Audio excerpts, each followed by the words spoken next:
yourself into fitna with ash-shahawat, with lust and desire, with al-ma'asi, with disobedience, with sins.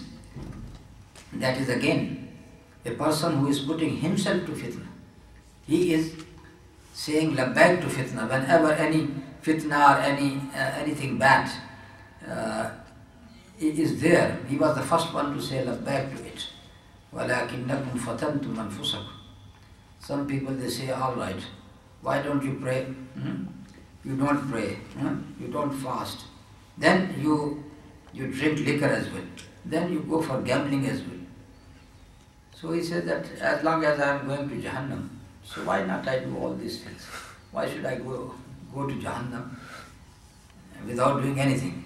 So instead of saying, all right, let me leave all these things and try to be a good Muslim, he says, no, because I am lying in all these things, I can't come out of it. No, if you try, you can come out of it. If a person is thrown into a well, all right, he would say, all right, bring my sofa here as well, my bed here as well, let me stay here. No, he will try to come out of it. He will try his best to come out of it. Long ago I read an article in one of the digests that a person, anyhow, he slipped in a very narrow well in the backyard of his house, and there was no one in the house. He was the only person and nobody passed by that way. So in that well, which was maybe a dry well, he stayed there, he says, about for 29 days. Stayed there. Only because of that water which was there, he survived in this water. And he always tried to climb the wall, but he couldn't. And one day he heard some sounds, and then he shouted. Then those people who were just very near to the well, they came and they saw him, and they took him out. So this person was living there in the hope to come out of that fitna. A well became fitna for him, and eventually he came out. But here are the stupid people who are lying in fitna. They say, let us go deep into fitna. وَتَرَبَّصْتُمْ. Tarabbastum, that is two meaning. One is tarabbastum, you are just waiting, as the munafiqeen people in the time of the Prophet ﷺ, that if the Muslims are victorious, waiting for that moment, then we would be with them. If they are not victorious, we would be with kuffar. That is tarabbus. Or yatarabbasuna bikum ad-dawa'ir. That is in Surah At-Tawbah. Yatarabbasuna bikum ad-dawa'ir. They are just waiting for anything bad happens to you.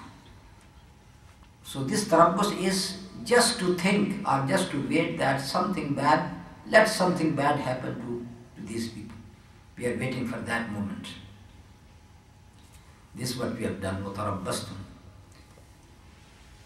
Tarabbus also is used for a person who is waiting for someone to carry out his plan, to catch him or to hurt him from his hiding. That is tarabbus as well. This is just like an enemy which is sitting in hiding to let a person fall into the trap which he has laid down for him. That is tarabbus. So they are in the state of tarabbus for the believers. وَارْتَبْتُمْ, and you always doubt. You always doubted the promises of Allah subhanahu wa ta'ala. The promises of Allah for Jannah. The promises of Allah subhanahu wa ta'ala for forgiveness. The promises of Allah subhanahu wa ta'ala for a good life in this world if you live like a good believer.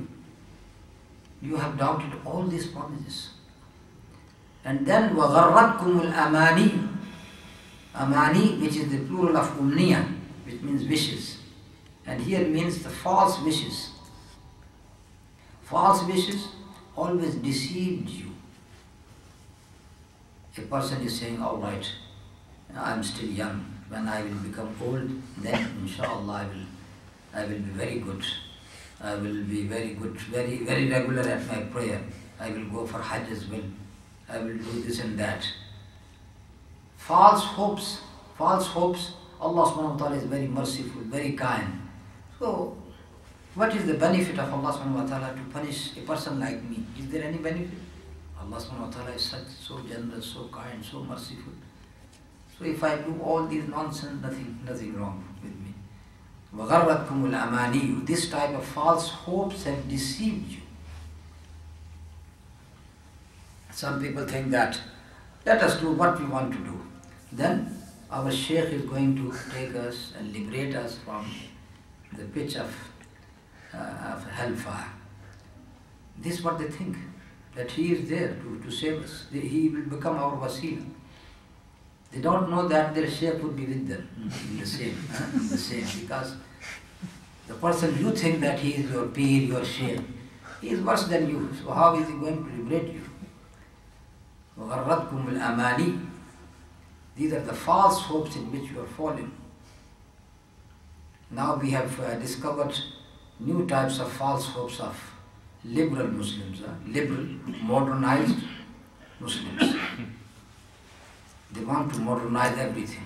In Pakistan, especially, as long as they have passed this bill, which is known as the bill to protect the woman, and actually, ulama have said that this bill is a bill of promoting lewdness, promoting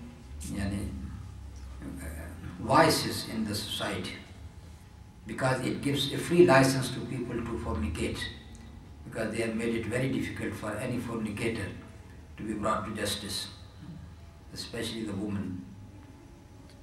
And these people are saying very clearly that there is nothing against Quran and Sunnah, nothing. This is all good for you.